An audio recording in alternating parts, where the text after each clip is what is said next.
દાહોદમાં આંગણવાડી અને આશા વર્કરનો વિરોધ, 3 દિવસીય આંદોલનની ચીમકી। દાહોદ શહેરમાં આજે આંગણવાડી અને આશા વર્કર બહેનો સ્ટેશન રોડ પર આવેલા શ્રી વૈદ્યનાથ મહાદેવ મંદિર ભેગા થઈ સરકાર વિરુદ્ધ નોંધાવ્યો હતો।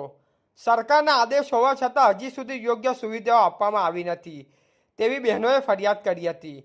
આંગણવાડી બહેનોએ 18, 19 અને 20 માર્ચ 2026 દરમિયાન કપાતી પગાર પણ 3 દિવસીય આંદોલનની ચીમકી ઉચ્ચારી છે। બીજી તરફ આરોગ્ય વિભાગના સેશનને ધ્યાનમાં રાખીને કેટલીક આંગણવાડી કેન્દ્રો ચાલુ રાખવામાં આવ્યા છે।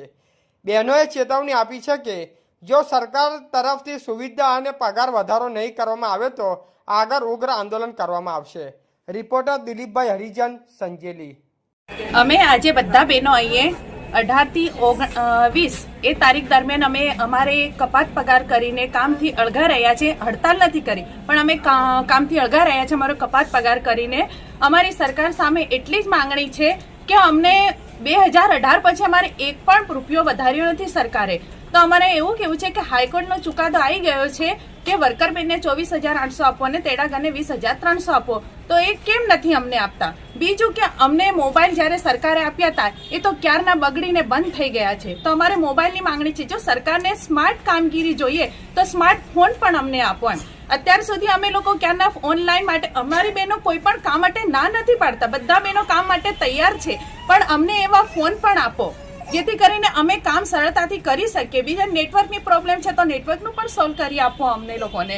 પછી બીજું કે અમારા બહેનોને હવે 10,000માં અમારે કઈ રીતે કરવાનું હોય, જ્યારે અમને 10,000માં આજે કોઈ પણ બહેનોને તમે કોઈ અધિકારી કે જે ખુરશીમાં બેઠેલા છે કે અધિકારીઓ છે એમને તમે પૂછો કે 10,000માં તમે ઘર ચલાવી શકો? અમે 10,000માં અમારે 5-6 મહિના સુધી અમને ગરમ નાસ્તાના બિલો કે પૈસા નથી મળતા। એમાં અમારી બહેનો અમુક બહેનો એવી છે કે જેને તો ઘરમાં અમુક બહેનો વિધવા છે, એ બહેનો તો માણસ વગરની બહેનો છે, એ એમના ઘર સંસાર કેવી રીતે ચલાવે છે? એ આખું ઘર ચલાવે છે, એનું પછી આંગણવાડી પણ ચલાવે છે, તો એ બેન કઈ રીતે ચલાવતી હશે જરાક તમે વિચારો એમ।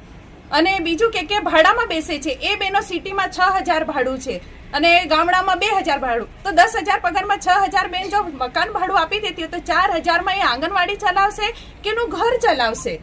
એટલે અમે સરકારને એટલું જ કહીએ છીએ કે જો તમે 10,000માં અમારી જગ્યાએ એકવાર તમે જોવો કે 10,000માં અમે તમને કહીએ છીએ કે 10,000માં તમે પોતે ચલાવીને જોવો તમારું ઘર કે તમે ચલાવી શકશો? એકવાર તમે વિચારજો।